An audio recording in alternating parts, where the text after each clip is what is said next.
తనతో 20 మంది కాంగ్రెస్ ఎమ్మెల్యేలు టచ్ లో ఉన్నారని బీఆర్ఎస్ అధినేత కేసీఆర్ చేసిన వ్యాఖ్యలకు సీఎం రేవంత్ రెడ్డి కౌంటర్ ఇచ్చారు. చిటికేస్తే కాంగ్రెస్ ఎమ్మెల్యేలు వస్తారని కేసీఆర్ గొప్పలు చెప్పుకుంటున్నారని, ఆయన మిద్దె మీదకెక్కి డప్పు కొట్టినా ఎవరూ వెళ్లరని చెప్పారు. కరెంటు కంచెలాగా తానుండగా ఒక్కసారి తమ ఎమ్మెల్యేలను టచ్ చేయాలని సవాల్ విసిరారు. మాకు చదువుకుల్లో సహకరించలే, మాకు ఉద్యోగ ఉపాధి అవకాశాల్లో సహకరించలే, మా ప్రాంతానికి పరిశ్రమలు తీసుకురాలే, మళ్ళీ ఇవాళ పనులు ఇగిలించుకుంటూ వచ్చి మాకు ఓట్లు వేయండి, మేము పనులు ఇగిలిస్తాము, పార్లమెంట్లో పోయి గుర్రు పెట్టి నిద్రపోతామని అంటున్నాడు. నేను ఒక్క మాట అడగదలుచుకున్నా. శ్రీనివాసరెడ్డి మంచోడే, నాకు కూడా తెలిసినోడే. గతంలో కాంగ్రెస్ పార్టీ ఆయనని ఎంపీటీసీ చేసింది, కేసీఆర్ ఎంపీ చేసిండు, ఆయన అదృష్టం బాగానే ఉంది. 5 ఏళ్ళు పార్లమెంట్లో శ్రీనివాసరెడ్డి ఏ రోజైనా పల్లెత్తు పలకరింపు మాట్లాడిండా? పాలమూరు రంగారెడ్డి ఎత్తిపోతల ప్రాజెక్టు గురించి ప్రస్తావించిండా? మనిషి మంచోడే కానీ మంచానికి పడ్డాడు. లేవనికే శాత కాదు, లేస్తే మాట్లాడనికే ఆయనకు అధికారం లేదు. మరి అట్లాంటి శ్రీనివాసరెడ్డిని మళ్ళొక్కసారి ఇవాళ కేసీఆర్ గారు వాళ్ళ అభ్యర్థి అని పంపించిండు. ఏం చూసేయాలి? పిల్లగాడు 5 ఏళ్ళు చదివిండు, ఇవాళ పరీక్షలు రాయనికి వచ్చిండు. 5 ఏళ్ళలో నేర్చుకోకపోయే, ఈ ప్రాంతం గురించి మాట్లాడకపోయే. అట్లాంటి శ్రీనివాసరెడ్డికి ఓటేస్తే ఇవాళ మనకేమన్నా ఉపయోగమా? నిన్న మన కేటీఆర్ అంటున్నాడు, మా కారు కొంచెం ఖరాబ్ అయింది, గ్యారేజ్కి పోయిందని. అరే పిల్లగా, నీ కారు ఖరాబు కాలే, నీ కారు ఇంజను అనుము చెడ్డది, ఇంకా మళ్ళా రాదు. తూకానికి అమ్ముడే, తూకం పెట్టి అమ్ముడే. వర్క్ షాపు నుంచి మళ్ళీ ఇంటికి రాదు. ఇనుప సామాన్లోనికి తూకం పెట్టి అమ్ముడే. నీ కారు నీ అయ్యనడుగు కావాలంటే ఇంటికి పోయి. నీ కారే కాదు, నీ అయ్య ఆరోగ్యం కూడా అనుంచెడ్డది. ఎందుకంటే 7 తారీఖు నాడు ప్రమాణ స్వీకారం ఉంటే ఆయననే నీ అయ్య బోర్ల పడ్డాడు, బొక్కలు ఇరిగిన ఇయ్యాలటికి నడవలేకపోతుంది. మొన్న జరిగిన ఎన్నికల్లో ప్రజలు కారును బండకేసి కొట్టిండ్రు, 100 మీటర్ల గోతి తీసి పాతి పెట్టిర్రు. ఇంకా కూడా ఆయన పొంకనాలు కొడుతున్నాడు. నిన్నటికి నిన్న మాట్లాడుతుండు ఈ పొంకనాలు. ఆయన ఏం మాట్లాడిండు? ఆయన పిట్టల ద్వారా నాతో 20 మంది ఎమ్మెల్యేలు టచ్లో ఉండ్రు, సిట్కే కొడుతూ వస్తారని. సిట్కే కాదు, మిద్దెకి డప్పు కొట్టు బిడ్డ. నీ దగ్గర ఉన్నోళ్ళు కూడా ఎవడన్నా ఉంటాడేమో చూద్దాం. గతంలో లాగా కాంగ్రెస్ ఎమ్మెల్యేలు గొర్రెల మంద తోడేళ్లలాకొచ్చి తేప కొట్టి కొట్టుకపోదాం అనుకుంటున్నాం బిడ్డ. ఈడ కాపలా ఉన్నది రేవంత్ రెడ్డి, నువ్వు ప్రయత్నం చేసి చూడు. ఈడ మా ఎమ్మెల్యేలను కంచేసి కాపాడుకునే శక్తి హైటెన్షన్ వైరు రేవంత్ రెడ్డి ఉన్నాడు బిడ్డ. వచ్చి ముట్టుకో.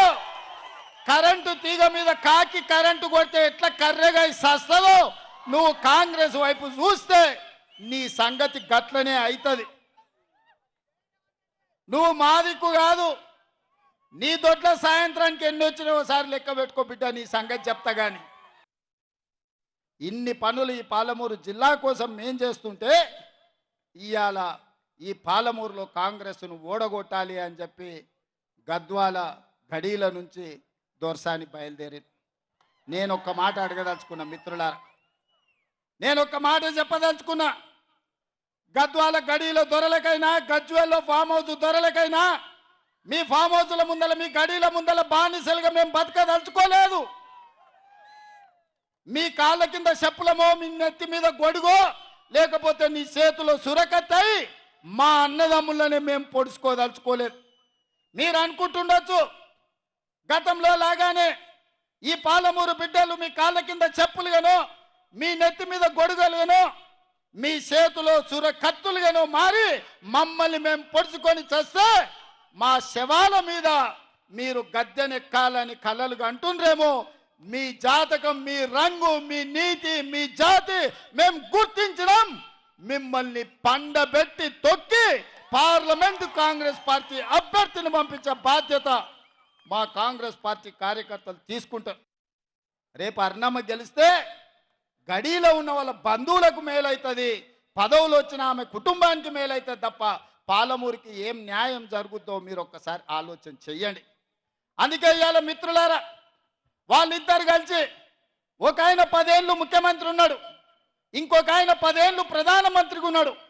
10 ఏళ్ళు వాళ్ళు ఏమి చేయలేదు, పాలమూరుని ఎడారిగా మార్చి 100 రోజులు కాలేదు మన ప్రభుత్వం వచ్చి, ప్రజాపాలన వచ్చి ఏమి చేయలేదు కాబట్టి ఓడించారని అడుగుతారు. ఇది న్యాయమా? మీరు ఒక్కసారి ఆలోచన చేయండి మిత్రులారా. పిల్లగాడు నడవాలన్న ఏడాది అవుతుంది. మన ప్రభుత్వం వచ్చి 3 నెలలు అయింది, ఎన్నికలు అయిపోయే వరకు 6 నెలలు అవుతుంది. 6 నెలల తర్వాతనే అన్నప్రాసన చేస్తారు, అవునా? అప్పుడే ఈ ప్రభుత్వం మీద శాపనార్థాలు పెడుతున్నారు. ఈ జిల్లా నుంచి ముఖ్యంగా ఇవాళ మనల్ని దొంగ దెబ్బతీయాలని బీజేపీ వాళ్ళు, బీఆర్ఎస్ వాళ్ళు ఒక్కటయ్యి మన వెనకంగా కుట్రలు చేస్తుండ్రు. అప్రమత్తంగా ఉండండి. మనం ఎట్లా గెలుస్తాం? 7 మంది ఎమ్మెల్యేలు ఉండ్రు, జిల్లాలో 12 మంది ఎమ్మెల్యేలు ఉండ్రు, మా సారే ముఖ్యమంత్రి ఉన్నాడు, మా అన్న ఏదంటే చేస్తాడని మన పిల్లలకిన ఊకున్నారనుకో, తాబేలు కుందేలు కథ అవుతుంది. కుందేలు లెస్స ఉరుకుతుందా అని తాబేలుతో పోటీ పెడితే కుందేలు పోయి మంచిగా చెట్టు నీడ చూసుకొని నిద్రపోయిందంట. తాబేలు ఆగకుండా నడుచుకుంటా ముందరికి పోయి తాబేలు గెలిచిందని చెప్పారట. ఇవాళ మా కాంగ్రెస్ పార్టీ కార్యకర్తలకు కూడా నా విజ్ఞప్తి ఒక్కటే, మనం ఉరకాల్సిన పని లేదు. మనల్ని నడిస్తే కూడా మనల్ని వీకెటోడే ఈ రాష్ట్రంలో లేడని నేను చెప్పదలుచుకున్నా.